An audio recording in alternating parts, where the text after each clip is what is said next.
Today, we are gonna get one thing straight. Not all Slytherins are bad.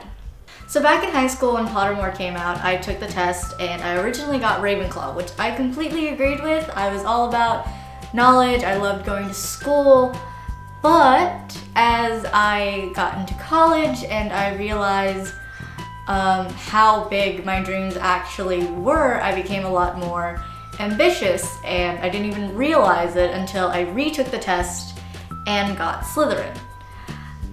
Okay, first reaction to this was I was devastated because there's such a bad connotation to the word. We know it as the home of villains, and it took me a while to accept that I really am a Slytherin. When you come down to it, their traits reflected a lot of the same things that I embody, but I'm not a bad person.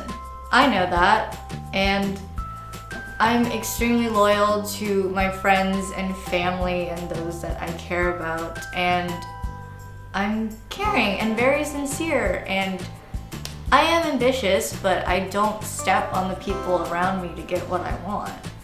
So here's why we should let go of our prejudices against Slytherins.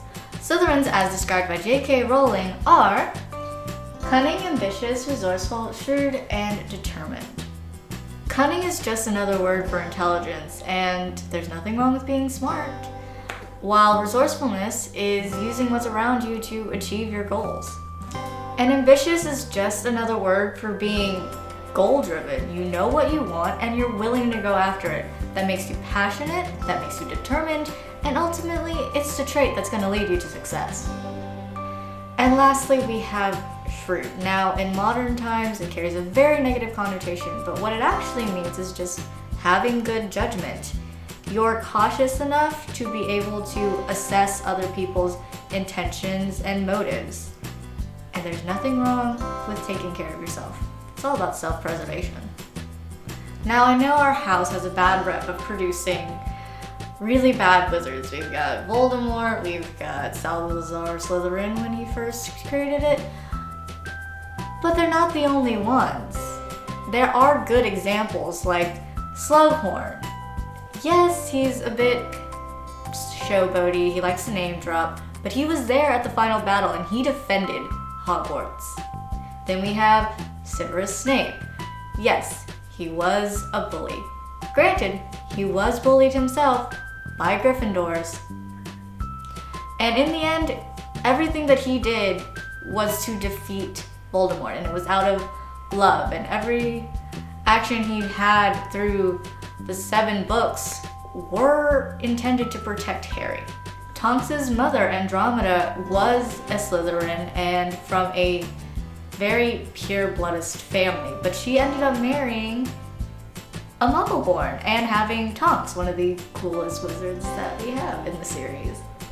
And then we have Narcissia, who, let's be real, without her, Harry Potter would have failed. She lied to the Dark Lord's face just to protect her son. Loyal AF. She could give a Hufflepuff a run for their money. And finally, the most famous wizard, good wizard, is in our house. We have freaking Merlin. He's even known to the Muggles, okay? And just because I love Hamilton, it is also known that Lin-Manuel Miranda is a Slytherin. And he's like the sweetest person ever. So yeah. So there's this argument that Slytherins are bad because they're pure-blood extremists. But like I said in the previous point, Tonks's mother married a Muggleborn. They can see past blood status. And let's be real, the entire house cannot just be made of purebloods. There are not that many in existence. So in conclusion, I hope you guys will expel your prejudices against Slytherins, just as you have with Hufflepuffs, now with Newt Scamander out on the scene. And you know, I think the world is ready for a Slytherin hero. Hint, hint, J.K. Rowling. So if you liked the video and you would like to see me and possibly some of my friends revisit the world of Harry Potter, be sure to subscribe, and I will see you guys next week. Bye!